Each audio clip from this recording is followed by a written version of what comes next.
और चलिए आगे बढ़ेंगे। सपा अध्यक्ष आज दिल्ली में पश्चिम यूपी के कार्यकर्ताओं से मुलाकात करेंगे। निकाय चुनाव में पश्चिमी यूपी के उम्मीदवारों के टिकट को लेकर आरएलडी के साथ चली खींचातानी के बीच अखिलेश यादव का पश्चिम यूपी के कार्यकर्ताओं के साथ मुलाकात को बेहद अहम माना जा रहा है। सपा अध्यक्ष अखिलेश यादव मंगलवार देर शाम दिल्ली पहुंचे हैं और ऐसे में यूपी के कार्यकर्ताओं से यहां पर मुलाकात होगी, लेकिन आरएलडी से जो खींचतान है उसके बाद इस बैठक को अहम माना जा रहा है।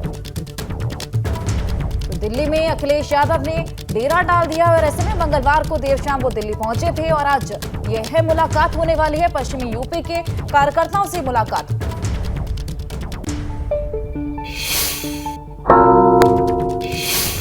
निकाय चुनाव को लेकर एक तरफ जहां भाजपा पूरे लव लश्कर के साथ मैदान में है, वहीं दूसरी ओर सपा बिना प्रदेश कमेटी के ही चुनाव में जूझ रही है।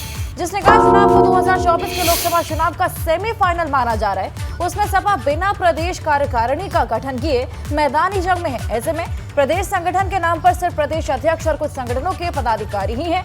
पार्टी ने राष्ट्रीय कार्यकारिणी का गठन तो कर दिया, लेकिन प्रदेश कार्यकारिणी आज तक नहीं गठित हो पाई है।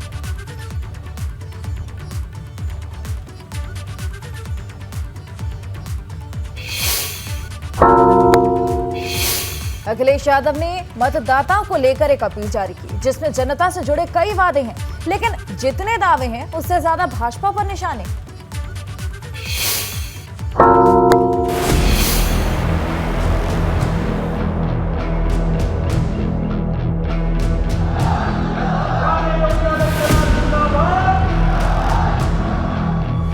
भाजपा के संकल्प पत्र से पहले अखिलेश की अपील जारी।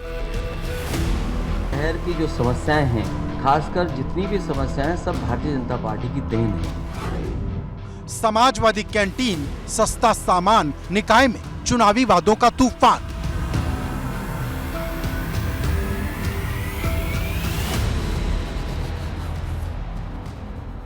निकाय के चुनावी संग्राम में भाजपा संकल्प पत्र जारी करने की तैयारी कर रही, लेकिन उससे पहले अखिलेश यादव ने मतदाताओं के लिए अपनी अपील जारी कर दी। इस अपील के जरिए वादों की झड़ी लगाई गई। अखिलेश ने मनरेगा की तर्ज पर रोजगार की गारंटी के लिए अर्बन एम्प्लॉयमेंट योजना शुरू करने की बात कह दी। वहीं महंगाई से राहत दिलाने के लिए समाजवादी कैंटीन और कम दाम पर सामान दिलाने के लिए किराना स्टोर खोलने की बात कही है। लेकिन अपनी इस अपील के साथ ही अखिलेश ने भाजपा पर आक्रामक अंदाज में हमलों की झड़ी भी लगा दी। अखिलेश ने सड़कों में गड्ढे, खुली नालियां, भ्रष्टाचार और शहरों में फैली हर समस्या के लिए भाजपा सरकार को जिम्मेदार बताया। सड़कों पे अभी तक गड्ढे नहीं भरे गए हैं, गलियों का दुर्दशा पैदा कर दी वहां पर।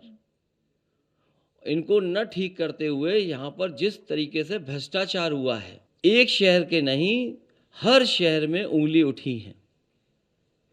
अयोध्या जैसे जिन पर उंगली उठी उनकी टिकट कट गई। भ्रष्टाचार के आरोप इन लोगों पर लगातार लगे हैं। आज जो लखनऊ में दिखाई दे रहा है जो बड़ा काम,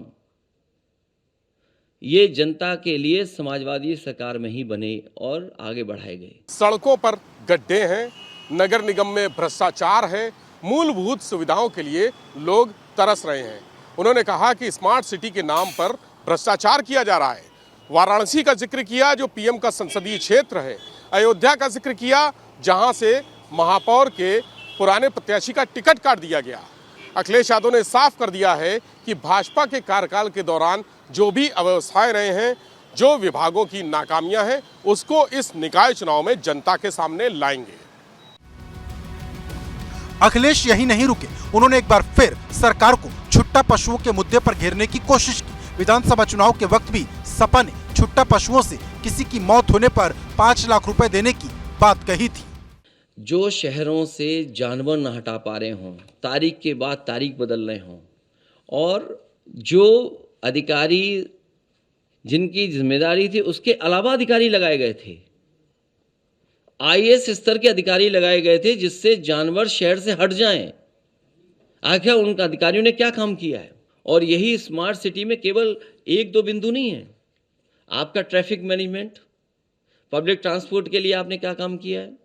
जहां अखिलेश भाजपा को स्थानीय मुद्दों पर घेर रहे हैं, वहीं कानून व्यवस्था और संविधान की दुहाई देकर भी खूब हमला बोल रहे हैं। सिस्टम फेलियर, कानून व्यवस्था से ऊपर बात चली गई, कोई सुनने वाला नहीं, कोई संस्था नहीं बची। आप खुद सोचिए, गवाह के पास सरकार की सिक्योरिटी, जिन पे आरोप था उन पे सरकार की सिक्योरिटी, और उसमें दोनों की हत्या हो जाए तो जिम्मेदार कौन है?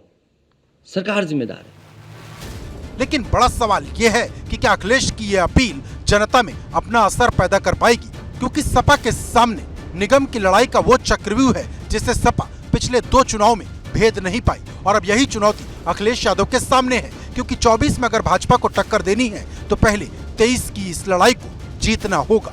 Bureau report, ABP Ganga.